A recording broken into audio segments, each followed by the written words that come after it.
si Patrick Tulfo sa Rapido ni Tulfo. Rapido ni Tulfo. Ito po, ang tanong ng karamihan, Sir Benny, I don't know kung meron ng nakapagtanong sa inyo.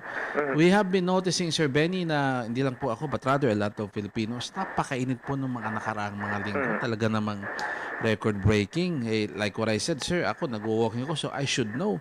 Meron ba tayong heat wave or is this a sign na nandito na ang El Nino?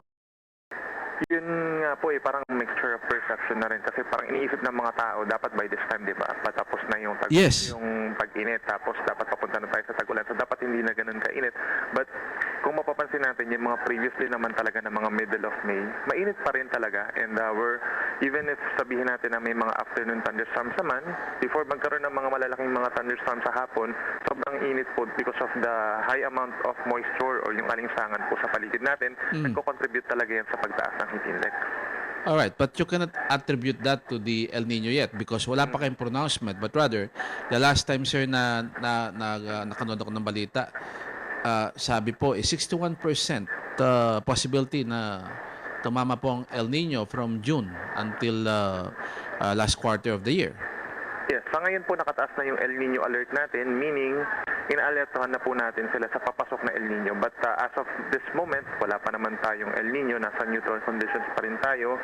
Pero nagmamanifest na yung mga signs and possible na mag-start po ito by next month and lumakas pa ito hanggang sa katapusan po ng taon na ito at magtatagal pa hanggang 2027.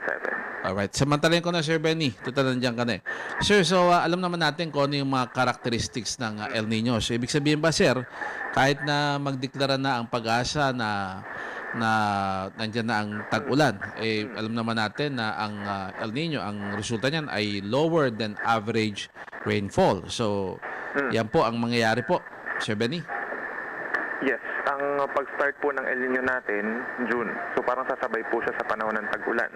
At yung mga inuulang mga lugar tuwing wet season, hindi po nila talaga mararamdaman pa yung impacts ng El Nino na kabawasan ng ulan, yung mga droughts and dry spells. Yan ay maring maranasan pa natin pag sa September, October hanggang sa yun po, yung basically yung last quarter of this year.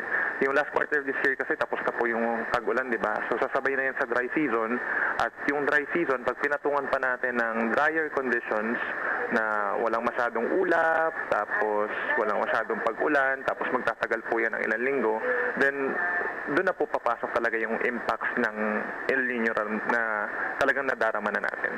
Hopefully, Sir Benny, nakapag-prepare ang gobyerno because, of course, kayo po sa prediction lang, no? At ang preparation ay sa iba't ibang ahensya po ng gobyerno. Salamat po, Sir Benny. Mabuhay po kayo sa pag-asa.